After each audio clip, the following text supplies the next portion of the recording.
نرجع إلى المملكة العربية السعودية الآن. ذكرت سموك أنه في اليوم الثاني أو في اليوم الأول للغزو ديك تشيني وزير الدفاع الأمريكي في ذلك الوقت ذهب إلى الرياض. التنسيق مع الأمريكان الآن أيضا على الجانب الدولي، الولايات المتحدة الأمريكية كانت تقود أيضا العملية إلى جانب أيضا المملكة العربية السعودية. كيف كان التنسيق مع الأمريكان فيما يخص ملف غزو العراق للكويت؟ يعني كان التنسيق على جهتين، في تنسيق استخباري مع CIA،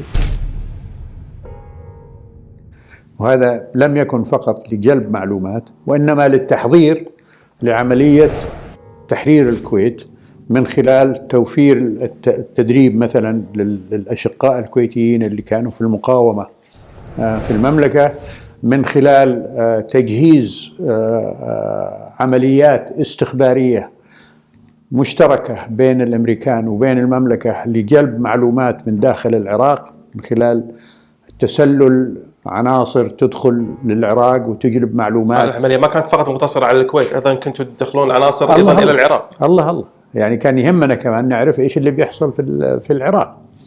مثلا عمليات تأثير نفسية على الجنود أو القوات العراقية بإرسال نشرات أو مطبوعات من خلال بالونات كانت تطلق في الهواء من أماكن سعودية، وعندما تعبر الحدود في العراق يتم إسقاط هذه النشرات في الهواء لتصل إلى المواطنين العراقيين على الأرض أو القوات العراقية اللي موجودة، لإحداث ربكة بينهم. بالضبط، يعني مناشير يعني وتحذيرات. يعني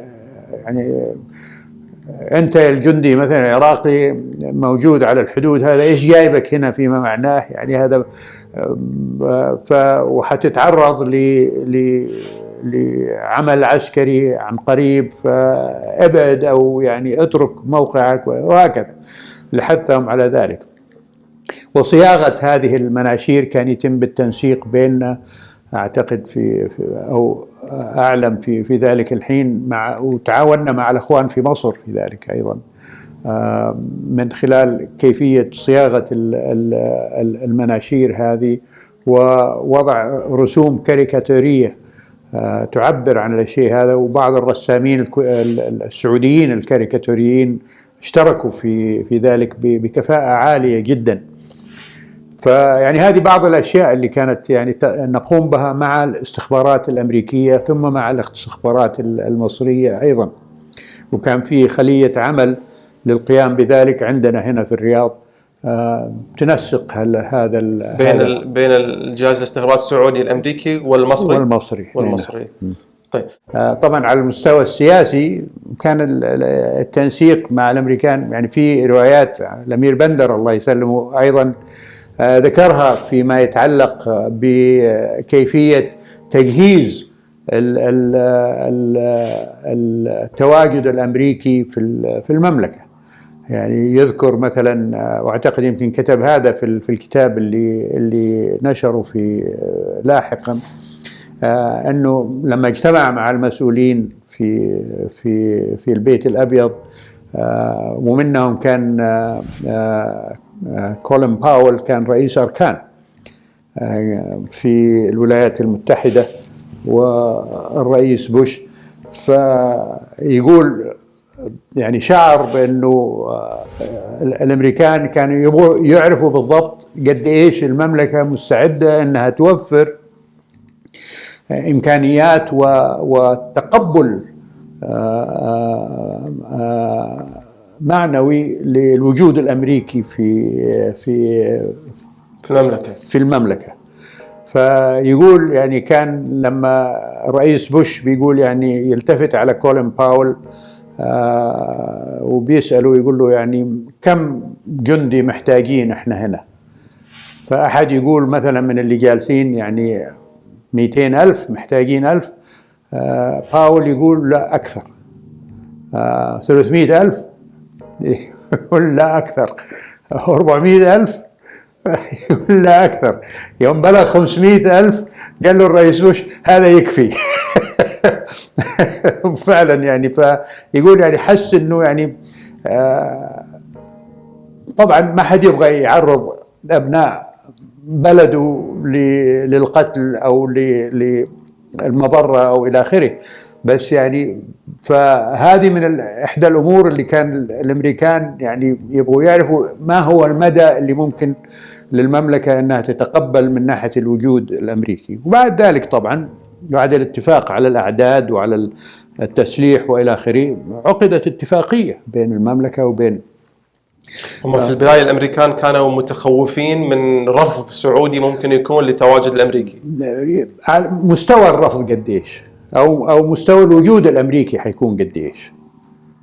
فالاتفاقية وضحت كل شيء، يعني ما للأمريكان وما عليهم يعني، وتم ترتيب المبالغ المالية اللي التزمت بها المملكة، والكويت أيضا التزمت لتوفير الإمكانيات اللوجستية لهذا الوجود الأمريكي. ولو تراجع يعني كتاب جيم بيكر اللي أصدره بعد ما تقاعد من الحكومة الأمريكية، جيمس بيكر اللي كان وزير خارجية في ذلك الحين للولايات المتحدة، يقول فيها أنه عملية غزو العراق للكويت وتوفير الدعم المالي والسعودي والكويتي لأمريكا أظهر بأنها كانت عملية مربحة ماديا لأمريكا، أنه أمريكا ما خسرت ولا قرش واحد في ذلك، وإنما كل ما توفر لديها من إمكانيات أتى من المملكة العربية السعودية والكويت. الكويت والمملكة العربية السعودية. تحرير الكويت كان العامل الأساسي له هو القوات الأمريكية. هذا صحيح من الناحية العسكرية، من ناحية القوات المسلحة ككل، ولكن لن تعمل القوات الأمريكية بالشكل الناجح اللي عملت فيه بدون القاعدة الأساسية اللي موجودة في المملكة، والعمق اللي موجود في المملكة، ومسرح العمليات الكبير اللي في المملكة. بمعنى آخر، لو المملكة ما هي تحمست لدولة الكويت الشقيقة لما استطاعت أمريكا أن تعمل، ولما استطاعت أمريكا أن تحرر الكويت إلا بخسائر كبيرة جدا. يعني بس بين قوسين طه رمضان نائب رئيس العراقي، نعم، بعد سماح المملكة العربية السعودية لتواجد القوات الأمريكية، نعم، أعلن الجهاد ضد المملكة العربية السعودية بسبب وجود قوات أجنبية، نعم، أسماها بالقوات الغازية في المملكة العربية السعودية. هذا على الصعيد الأمني هل شكل تحدي أنه ممكن تكون هناك عمليات؟ يعني كان ممكن توقع أي شيء، وزي ما ذكرت لك يعني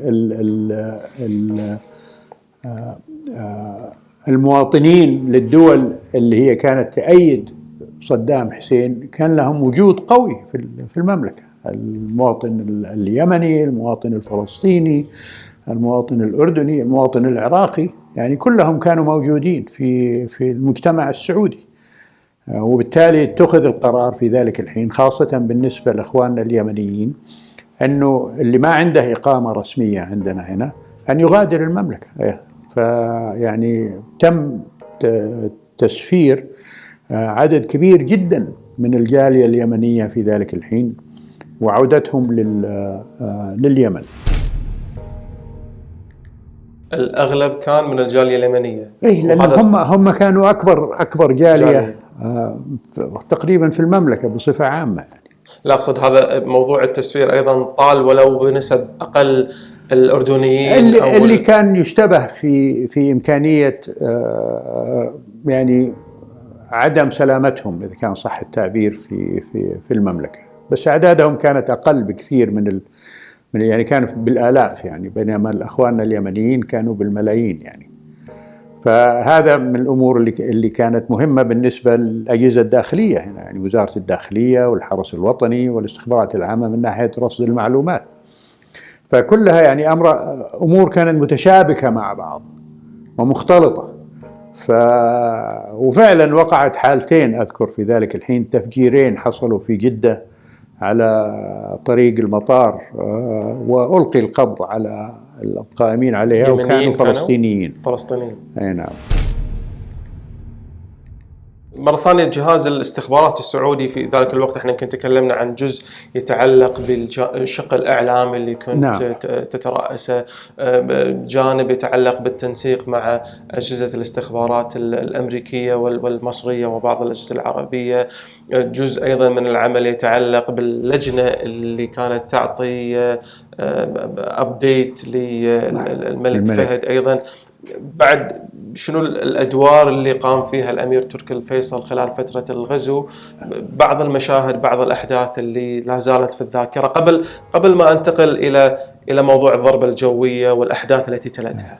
يعني من الأشياء اللي كلفت بها في ذلك الحين أنا والأمير سعود الفيصل الله يرحمه، أنه نبقى في قصر اليمامة تحت إمرة الملك فهد 24 ساعة تقريبا. فكان المبيت في القصر بجانب غرفة العمليات التي شكلت لذلك الحين يعني. وكان بين حين وآخر يعني الملك الله يرحمه يعني يتصل لمعرفة إيش اللي ساير ولا إلى آخره، خاصة بعد ما بدأ العراق يطلق صواريخ البالستية ضد المملكة. هذه اللي صارت بعد الضربة الجوية؟ لا اي نعم بعد الضربة. لكن انا بتكلم عن الضربة الجوية، لكن قبل الضربة الجوية ايضا من البداية يعني من يوم عدت للرياض يعني في ذلك إقامتك كلها كانت في قصر اليمامة، وتم الترتيب للأمور المختلفة وحددت المسؤوليات وإلى آخره. أنا انتقلت إلى قصر اليمامة تحت إمرة الملك فهد يعني 24 ساعة في النهار، يعني أروح للمكتب وأراجع الأشياء اللي حاصلة هناك، لكن وبعد ذلك يعني العصرية أروح للبيت أطمن على الأهل والعيال وإلى آخره، وبعد صلاة المغرب أتوجه للقصر وأبقى هناك إلى ثاني يوم.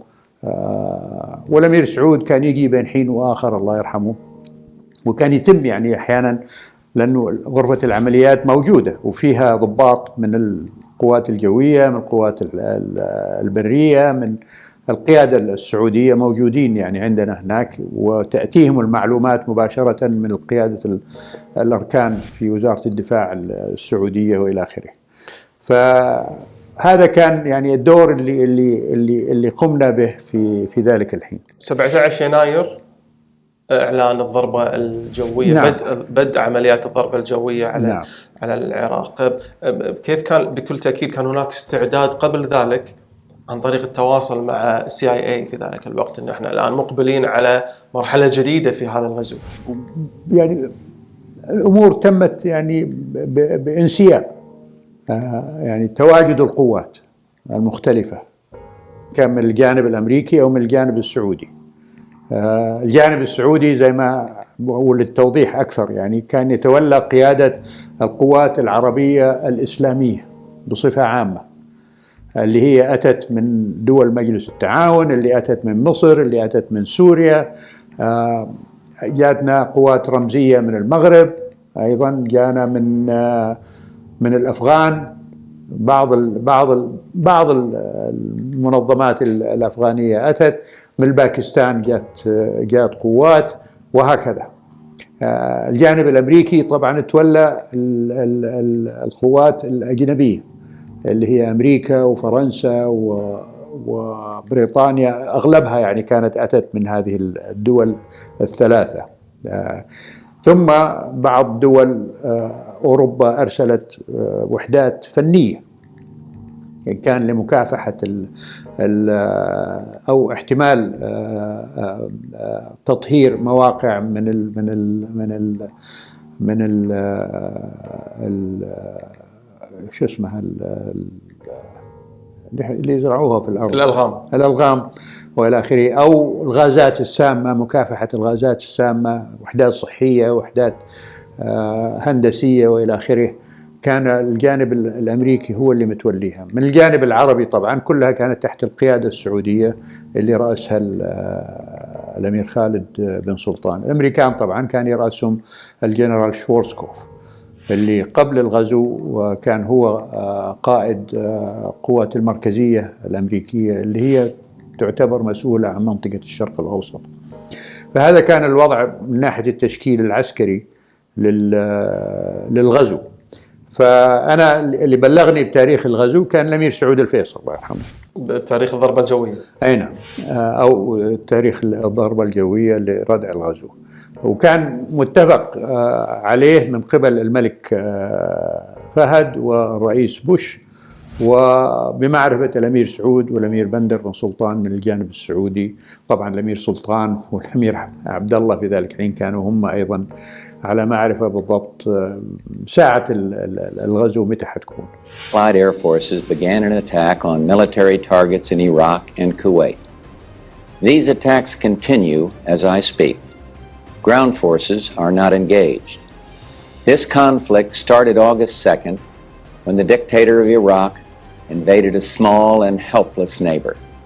Kuwait, a member of the Arab League and a member of the United Nations, was crushed. Its people brutalized. 5 months ago, Saddam Hussein started this cruel war against Kuwait. Tonight, the battle has been joined. This military action, taken in accord with United Nations resolutions and with the consent of the United States Congress, follows months of constant and virtually endless diplomatic activity on the part of the United Nations, the United States, and many, many other countries. Arab leaders sought what became known as an Arab solution, only to conclude that Saddam Hussein was unwilling to leave Kuwait. Others traveled to Baghdad in a variety of efforts to restore peace and justice.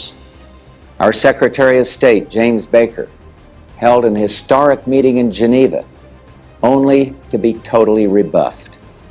This past weekend, in a last-ditch effort, the Secretary General of the United Nations went to the Middle East with peace in his heart, his second such mission, and he came back from Baghdad with no progress at all in getting Saddam Hussein to withdraw from Kuwait. Now, the 28 countries with forces in the Gulf area have exhausted all reasonable efforts to reach a peaceful resolution, have no choice but to drive Saddam from Kuwait by force.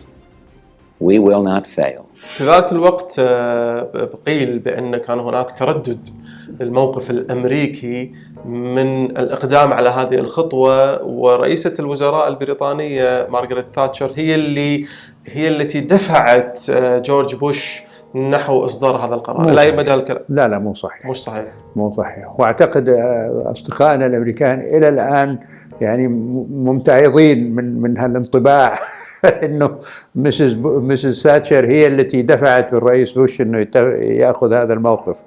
ويستشهدوا في ذلك الأمريكان بأنه أول تصريح للرئيس بوش حتى قبل ما يلتقي بالسيدة تاتشر لما زارته في البيت الأبيض أنه قال أنه هذا الغزو لا يمكن أن يدوم.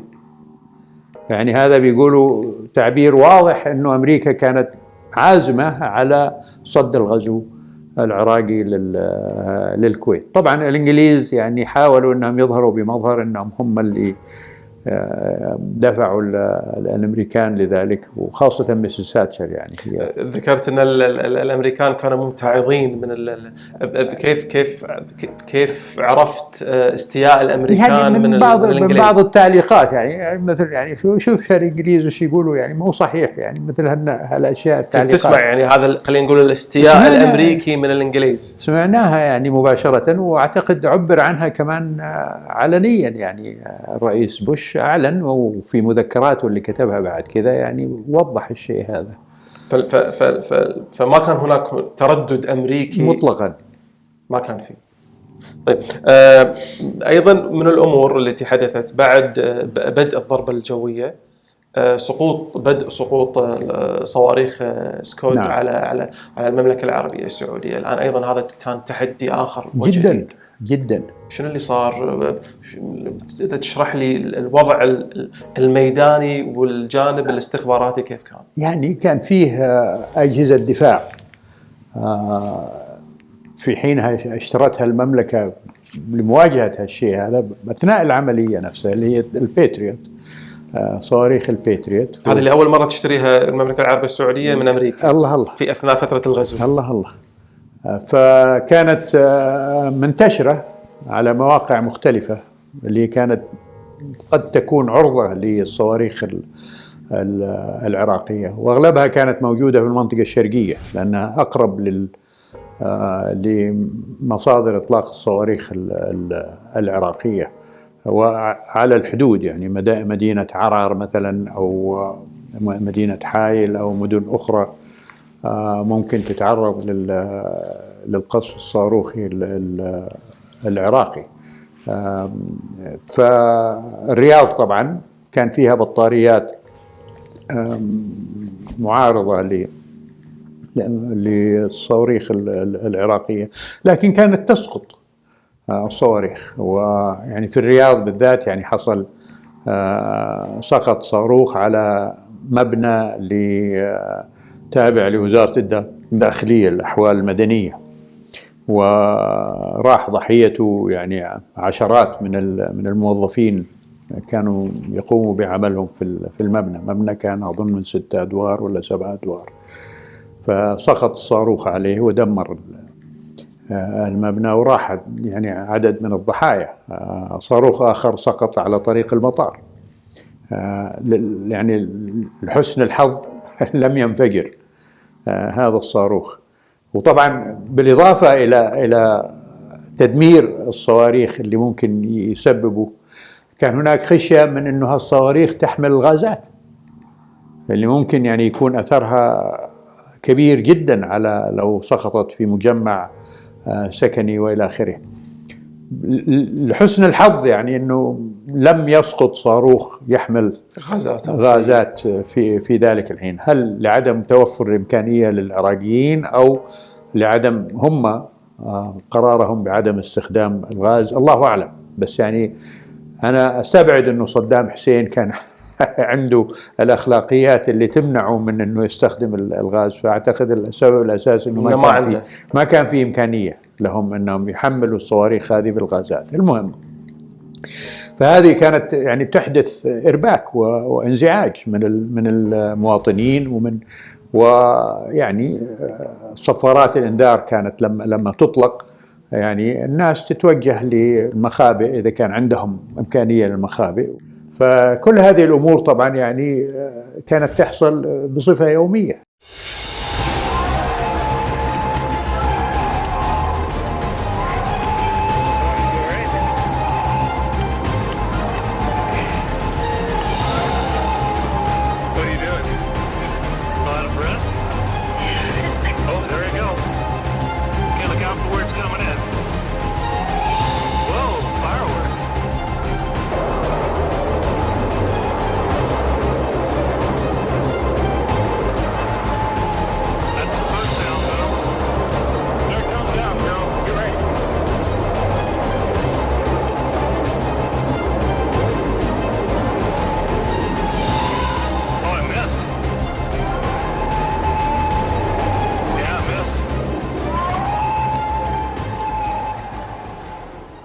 على صعيد اللجان اللي كنت فيها